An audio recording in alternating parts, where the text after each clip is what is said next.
Assalamualaikum warahmatullahi wabarakatuh. Salam sejahtera untuk kita semua.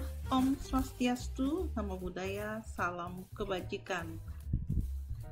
Selamat datang di Juna Singgih Channel. Bersama kita merdeka belajar, walau hanya sebentar, kita ubah susah menjadi mudah. Jangan lupa like, subscribe, bunyikan lonceng, dan berikan komentar sopan Anda.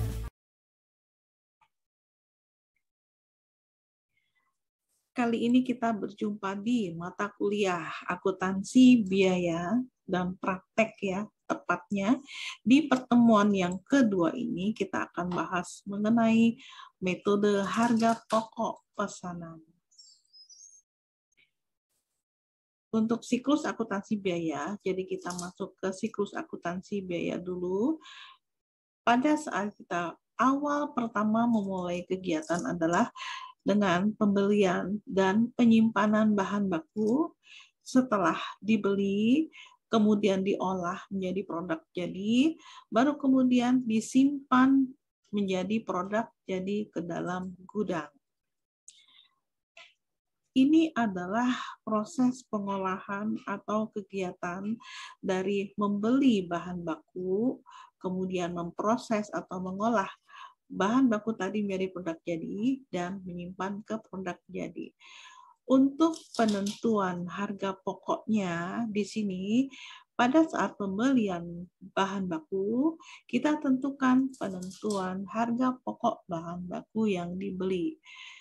Nah, pada proses pengolahan bahan baku menjadi barang jadi, di sini yang kita hitung adalah penentuan harga pokok bahan baku yang dipakai atau material use, jadi material, kemudian ditambah dengan biaya tenaga kerja langsung atau sering kita sebut dengan labor, kemudian ada biaya overhead. Untuk harga pokok bahan baku yang dipakai ini ditentukan dari pembelian bahan baku, ditambah dengan persediaan bahan baku awal, dikurang dengan persediaan bahan baku akhir. Nah, untuk labor, tenaga kerja di sini adalah tenaga kerja langsung, jadi yang langsung berkaitan dengan proses produksi. Overhead, biaya overhead, ini adalah biaya produksi yang bukan material, bukan labor. Jadi, ini adalah biaya produksi, material, labor, overhead. Setelah ini, ketiganya dikumpulkan menjadi biaya produksi. Baru kemudian kita tentukan harga pokok produk jadinya. Untuk karakteristik metode harga pokok pesanan, yang pertama adalah produk yang dihasilkan berdasarkan spesifikasi pemesanan dan setiap pesanan dihitung harga pokoknya sendiri. Jadi perhitungan harga pokoknya juga per job atau per pesanan. Yang kedua, biaya produksi dipisahkan dalam dua golongan, yaitu biaya langsung yang berkaitan dengan jumlah produksi dan biaya tidak langsung, artinya yang tidak langsung berkaitan atau signifikan dengan jumlah produksi atau kuantitas produksi.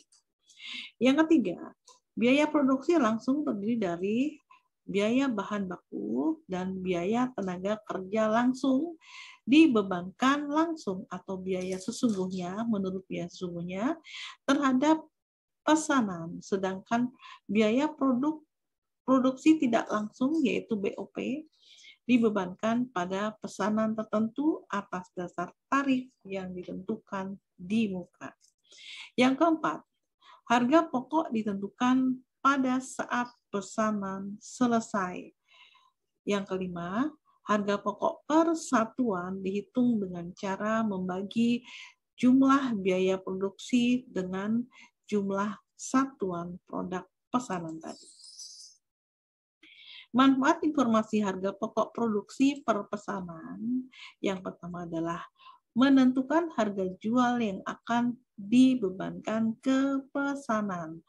Dari harga pokok produksi ditambah dengan margin yang akan kita ambil, jadilah harga jual. Oke. Kemudian yang kedua adalah mempertimbangkan menerima atau menolak pesanan, ya.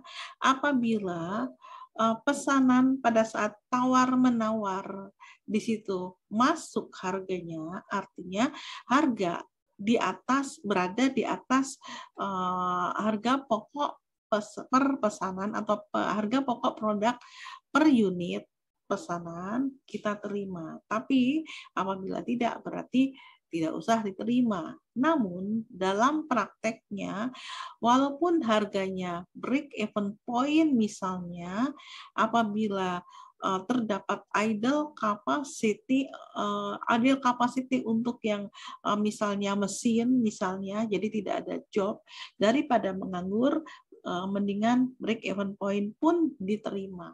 Kenapa? Karena bisa menutup biaya tenaga kerja dan biaya lain-lain yang bersifat fixed cost, ya. Yang ketiga, memantau realisasi biaya produksi, ya. Kalau pada saat di awalnya kita sudah anggarkan misalnya, atau sudah kita perkirakan berapa biaya produksinya. Nah, di sini kita bisa memantau realisasinya. Misalnya contohnya BOP, ya. BOP menurut anggaran di situ dianggarkan misalnya 2 juta. Tapi realisasinya bagaimana? Bisa favorable kah? Atau mungkin unfavorable, atau mungkin pas. Nah, di sini apabila terjadi biaya produksi terlalu tinggi, bukan biaya produksi ya, BOP terlalu tinggi, ini mungkin kita bisa kecilkan sebelum terjadi pembengkakan biaya produksi. Yang keempat, menghitung laba rugi setiap pesanan. Nah, di sini untuk laba rugi selalu ya, di sini ada penjualan dikurangi harga pokok penjualan. Di dalam harga pokok penjualan mengandung harga pokok produksi. Maka secara tidak langsung di sini harga pokok produksi berperan di dalam perhitungan laporan laba rugi di setiap pesanan. Yang kelima, menentukan harga pokok persediaan produk jadi dan produk dalam proses yang disajikan di dalam neraca. Pada akhir periode atau mungkin terjadi banyak sekali pesanan, apabila itu per pesanan, di situ biasanya tapi pada saat terjadi akhir periode, ada yang namanya neraca. Nah, di sini kita hitung di dalam neraca berapakah raw material atau biaya produksi ya, material itu biaya bahan baku ya, kemudian barang dalam proses, kemudian ada barang jadi. Di sini muncul di dalam neraca. Oke, selanjutnya kartu harga pokok pesanan. Ini adalah kartu harga pokok yang berfungsi sebagai rekening pembantu yang digunakan untuk mengumpulkan biaya produksi tiap pesanan produk. Contohnya adalah seperti ini. Ini adalah harga pokok, kartu harga pokok pesanan. Di sini ada nomor, jenis, tanggal pesanan, tanggal selesai. Nah, di sini pemesannya siapa, sifat pesanannya bagaimana, apakah cepat ataukah reguler, jumlahnya seperti berapa, kemudian harga jualnya berapa. Nah, di sini untuk yang harga pokoknya terdiri dari material atau bahan baku, biaya tenaga kerja langsung, dan BOP. Untuk biaya bahan baku di sini ada tanggal, nomornya, keterangan, dan jumlah. Ini juga sama ya. Ini ada tanggal, ada nomor, jam kerja, kartu jam kerja, dan jumlah ya. Ini kalau BOP berarti mungkin berdasarkan jam mesin. Jadi di sini ada tarifnya berapa, totalnya berapa. Disetujui oleh siapa? Pembuatnya Siap. Selanjutnya untuk akuntansi harga pokok pesanan, yang pertama di sini adalah mencatat pembelian bahan baku dan bahan penolong. Pada saat pembelian bahan baku, karena kita menggunakan metode perpetual, berarti pada saat pembelian bahan baku, debitnya adalah persediaan bahan baku. Kreditnya hutang dagang apabila itu dibeli kredit, dan kas di sini apabila produk tersebut pembeliannya tunai. Pada saat bahan baku digunakan, persediaan bahan baku nanti baru akan dikredit. Tapi pada saat pembelian, kita cukup debitkan persediaan bahan baku. Demikian juga dengan bahan penolong. Pada saat pembelian bahan penolong, debitkan persediaan bahan penolong, kreditnya adalah hutang atau kas. Hutang dagang apabila pembelian bahan penolong tadi secara kredit, kas di sebelah kredit apabila pembelian persediaan bahan penolong tadi secara tunai. Yang kedua adalah mencatat pemakaian bahan baku. Pada saat bahan baku dipakai, persediaan bahan baku yang tadinya di sebelah debit, berarti akan dikurangkan masuk ke dalam BDP. Kalau saya bilang BDP biaya bahan baku, berarti biaya bahan baku tadi masuk di dalam factory atau pabrik. Jadi di sini masuk sebagai barang dalam proses. Persediaan bahan baku yang tadinya debit, di sebelah debit, kita kreditkan, kita pindahkan ke factory atau barang dalam proses untuk yang biaya bahan baku. Yang ketiga adalah mencatat pemakaian bahan penolong. Sama dengan bahan baku, prosesnya pada saat pembelian, di sini persediaan bahan penolong di sebelah debit, pada saat pemakaian kita kreditkan. Ini berpindah ke BOP sesungguhnya. Oke, jadi di sini persediaan bahan penolong yang tadinya di gudang berubah atau berpindah ke factory atau pabrik, ya. Jadi pencatatannya pun debitnya kita debitkan atau kita masukkan sebagai BOP sesungguhnya, karena bahan penolong itu termasuk BOP, merupakan bahan yang harus ada atau merupakan biaya pabrik, tapi bukan material, tapi juga bukan labor atau tenaga kerja langsung. Oke, next. Yang keempat adalah mencatat biaya tenaga kerja.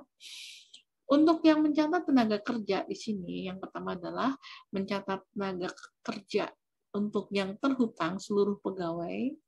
Jadi, pada saat tutup buku, kita debitkan atau timbul biaya gaji dan upah. Ya, misalnya gaji tutup buku tanggal 23.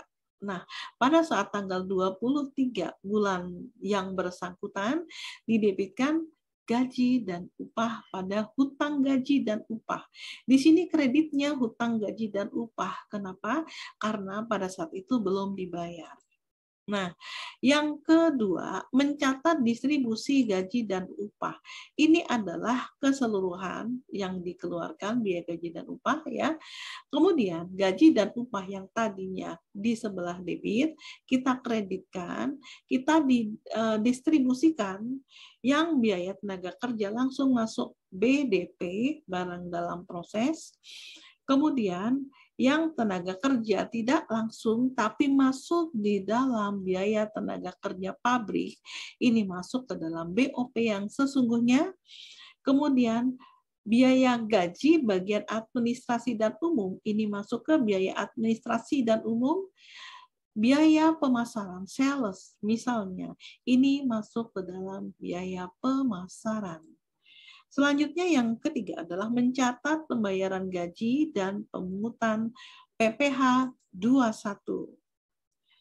Di sini pada saat pembayaran gaji, misalnya gaji dibayar tanggal 1 misalnya bulan berikutnya, berarti hutang gaji dan upah yang tadinya di sebelah kredit kita debitkan lunas. Kreditnya adalah kas.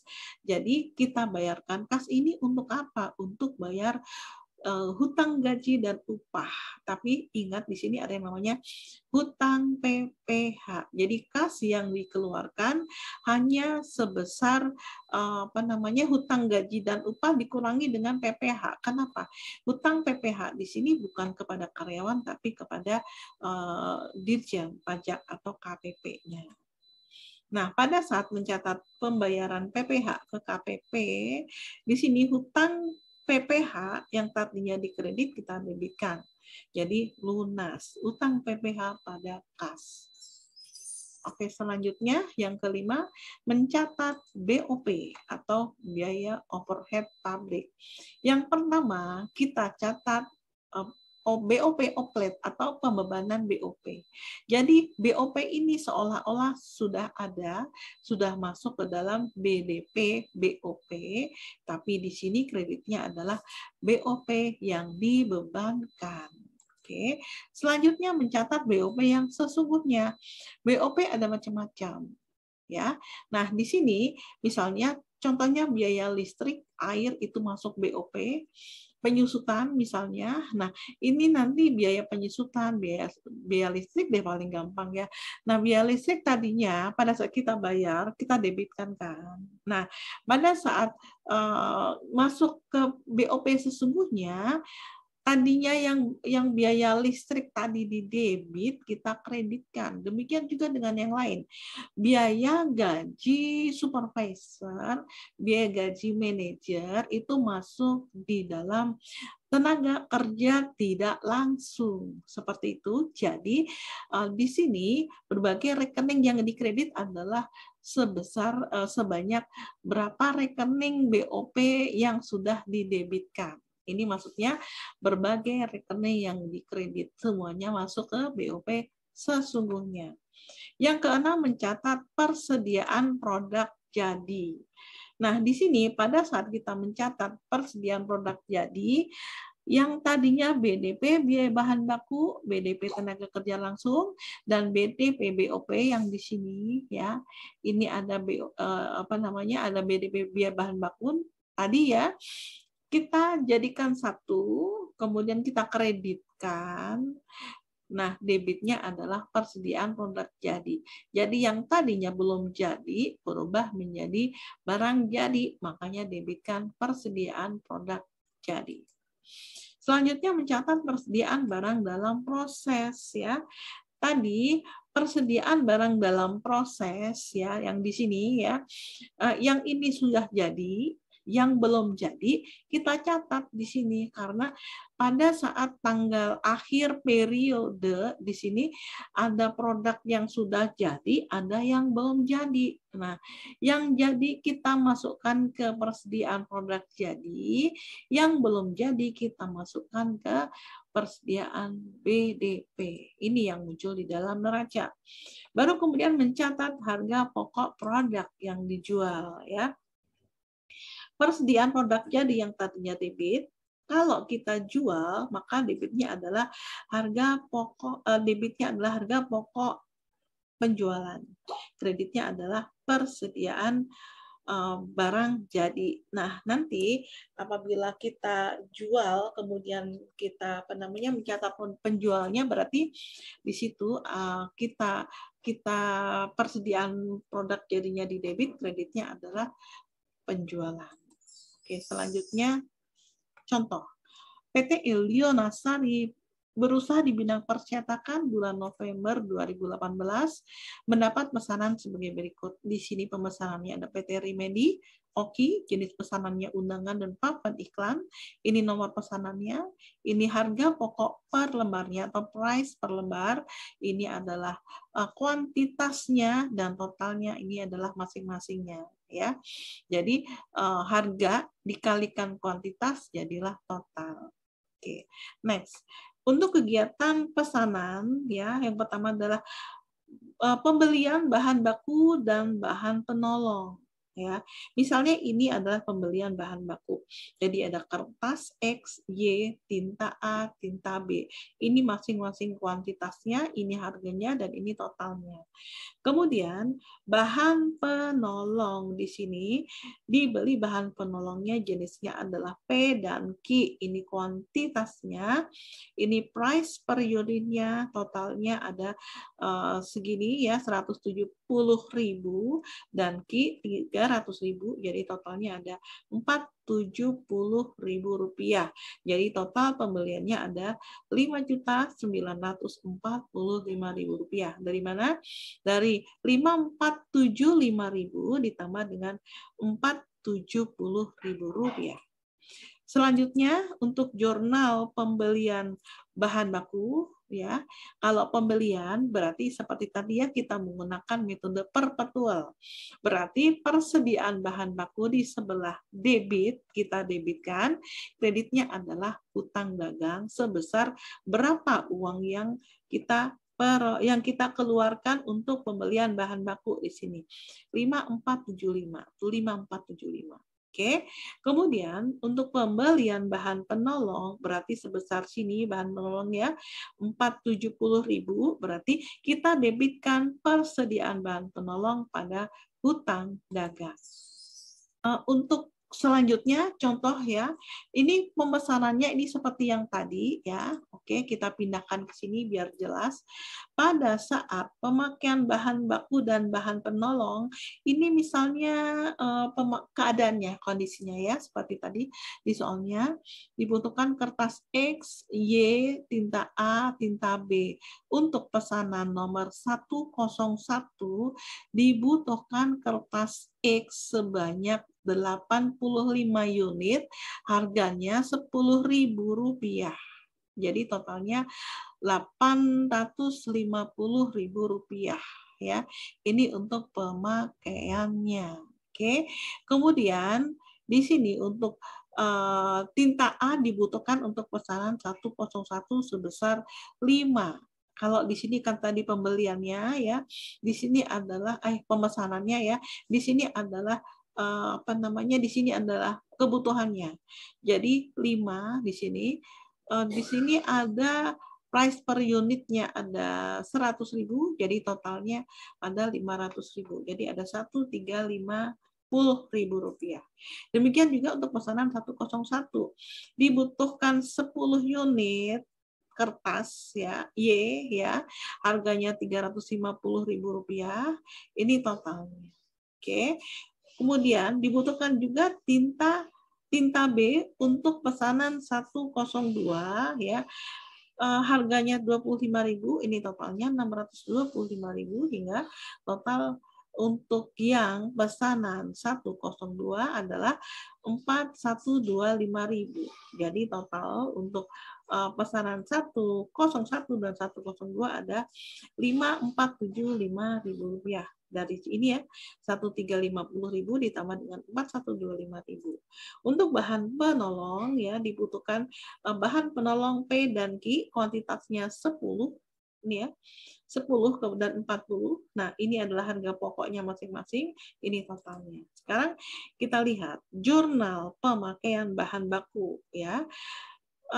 Pemakaian berarti yang dipakai. Nah, di sini ya, berarti di sini yang persediaan bahan baku mana ini ya, ini persediaan bahan baku ya.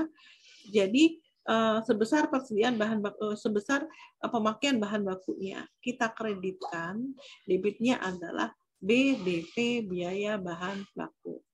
Untuk pemakaian bahan penolong juga sama. Di sini ada 300.000. Jadi yang tadinya debit pada saat kita beli, kita kreditkan persediaan bahan penolong Rp300.000. Debitnya adalah BOP actual atau BOP sesungguhnya. Untuk pencatatan biaya tenaga kerja di sini, yang pertama pencatatan biaya tenaga kerja yang terhutang. Jadi, misalnya ini adalah tenaga kerjanya, datanya. Jadi ada upah untuk 101, 102. Jadi upah di sini ini ada upah tenaga kerja tidak langsung, TL itu tidak langsung. Gaji bagian administrasi dan umum, gaji bagian pemasaran. Ini masing-masingnya. Untuk ini berdasarkan tarif ya di sini, di kuantitasnya tarif per jamnya 4.000 untuk mengerjakan 101. Jadi di sini totalnya ada Rp900.000. Oke, dari mana? Dari 225 dikali 4.000. Ini dari 1.250 kali 4.000 ada 5 juta. Oke, jadi jumlah biaya tenaga kerja keseluruhan ada 20.400.000 pada saat mencatat biaya tenaga kerja yang terutang ini pada saat tutup buku kita debitkan. Jadi sudah timbul biaya gaji dan upah debitkan ya. Kemudian kreditnya adalah utang gaji dan upah karena apa? Karena belum dibayar. Oke, sebesar keseluruhannya. Setelah itu baru didistribusikan. Gaji dan upah yang tadinya debit di sini kita kreditkan di sini sebesar Rp20.400.000. Kita distribusikan. Yang masuk ke biaya tenaga kerja langsung berarti masukkan ke BDP sebesar 5.900.000. 5.900.000 dari mana?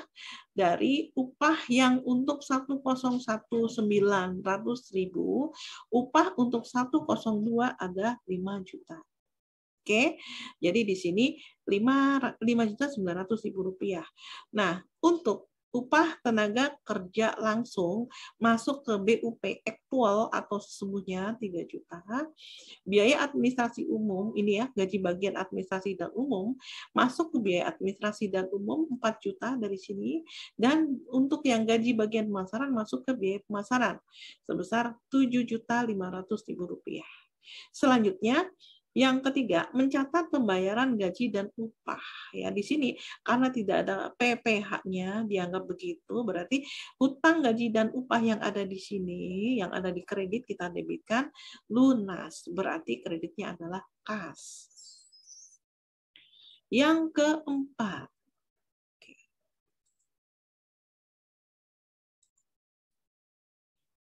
yang keempat adalah pencatatan biaya overhead pabrik ya.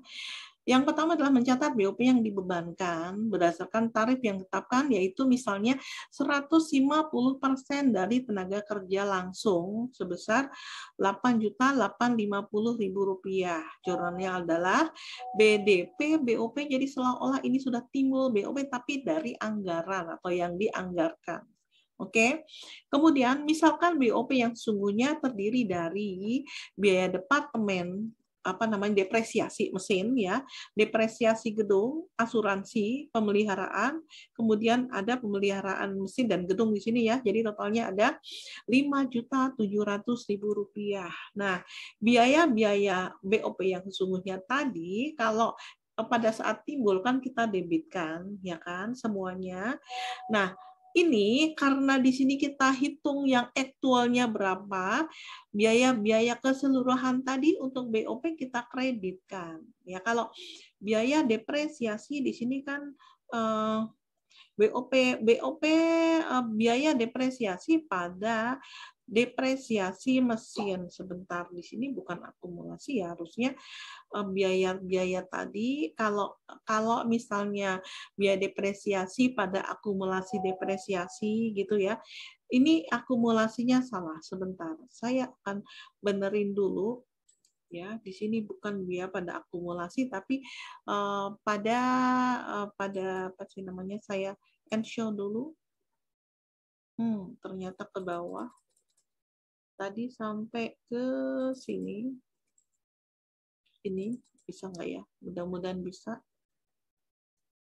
Ini kita menggunakan prinsip ya. Kalau di dalam buku mungkin di situ ada kreditnya adalah akumulasi depresiasi mesin. Tapi ini sebenarnya salah. Kalau saya suka copy paste dari buku, tapi setelah masuk ke logika, oh ternyata nggak bisa. Ya, di sini bukan akumulasi depresiasi, karena ini ya ke bawah, aduh ya di sini. Ini bukan akumulasi tapi biaya. Oke, saya benerin ya. Karena di sebelah debitnya tadi adalah biaya. Jadi biaya tadi kita taruh, nah di sini ini adalah biaya juga. Biaya, nah seperti biasa ya. Biaya depresiasi gedung, jadi seperti yang ada di atas ini. Oke. Ini asuransi dibayar di muka. Untuk ini juga harusnya di sini adalah bukan perskot asuransi ya, tapi biaya asuransi. Oke. Ini sebentar. Ini biaya asuransi. Ini biaya asuransi. Oke. Kemudian di sini persediaan suku cadang, benar sudah ya. Ini persediaan bahan bangunan ya. Kenapa? Pada saat kita membeli suku cadang berarti persediaan suku cadang di sebelah debit, kreditnya adalah kas ya. Tapi kalau yang untuk yang ini seperti ini. Oke. Oke, sekarang saya besarkan lagi. Oke, saya save lagi biar nggak lupa.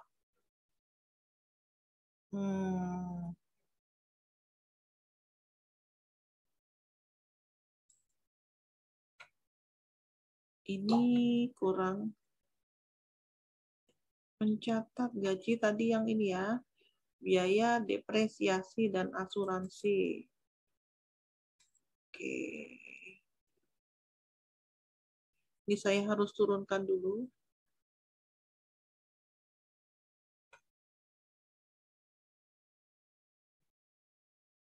Tadi BOP yang dibebankan.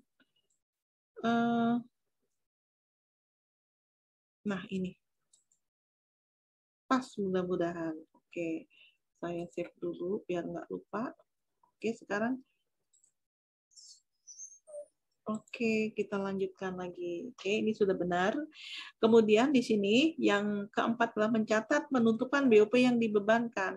Tadi pada saat kita timbulkan anggaran BDP BOP pada BOP applied. Nah, sekarang dibalik ya. Kenapa? Karena ditutup. Jadi BOP applied yang tadinya yang merah ini di sebelah kredit, kita debitkan, tutup, habis ya, nol. Jadi anggaran tadi tertutup. Nah, di sini kreditnya adalah BOP aktual atau sesungguhnya sebesar ini. Oke, yang keempat D di sini mencatat selisih BOP aktual dan BOP yang dibebankan. BOP aktual di sini ada 570 ya. Di sini ada total di sini ya, total ya berapa yang dibebankan ini 88 ya, di sini 8850. Nah, di sini BOP aktualnya di sini ada banyak sekali BOP yang di atas ya. Nah, di sini dibuat selisihnya. Selisihnya berarti dikurang 0 ya, 1515 sebentar.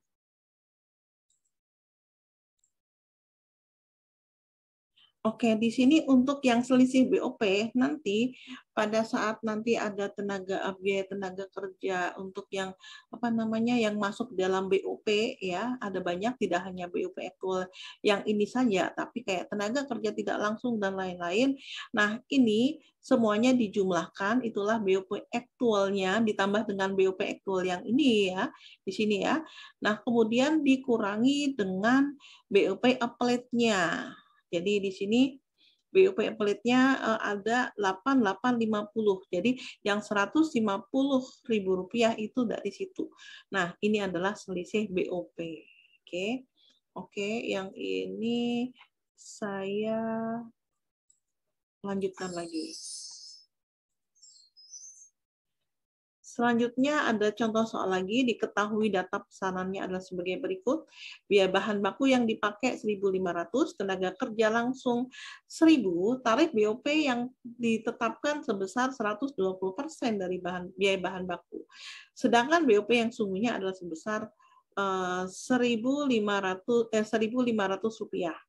Diminta jurnal untuk mencatat pemakaian bahan baku dan lain-lain. Nah, sekarang untuk mencatat pemakaian bahan baku berarti yang kita fokuskan adalah bahan baku ya, 1.500 ya. Berarti di sini debitnya adalah BDP, biaya bahan baku, ini harusnya di sebelah apa namanya, sebelah debit ya.